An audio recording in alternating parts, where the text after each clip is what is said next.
ওর হচ্ছে যে রেপটা হয়েছে, যে মূলত যে স্থানটা ওইখানে ওর রক্তাক্ত ছিল। আর হচ্ছে যে ওর শরীরে অনেক বাজে বাজে দাগ ছিল, রক্ত জমা জমা ছিল ওর মুখে, বুকে, হাতে, পায়ে, গলায় অনেক মানে বীভৎস দাগ ছিল। প্রতিনিয়ত দেশে এগুলো বেড়ে যাচ্ছে, শুধু আমার বোন না, এখানে প্রতিটা বোনেরই এখনো নিরাপত্তা নাই, কারোই নাই। আমি যে এখন রাস্তায় বের হয়েছি, আমারও নিরাপত্তা নাই।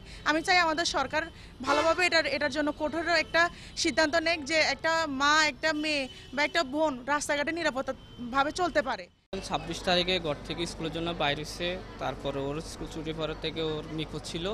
তারপর আমরা থানাতে জিডি করি, 3 দিন ধরে উনি নিখোঁজ ছিল। কালকে রাত 3:30 থেকে 4টার ভিতর ও কোথায় থেকে দই আসে, রক্তমাখা ফুড়ে আসছিল, গাতে অনেকগুলা দাগি চিহ্ন আছে, রক্তাক্ত ছিল আর কি। তারপরে আমরা তার সাথে সাথে পুলিশে ফোন দিছি, তো ওসি তাৎক্ষণিক চলে আসে। তারপরে আমরা সদরে নিয়ে আসি, এখানে ভর্তি করেছে।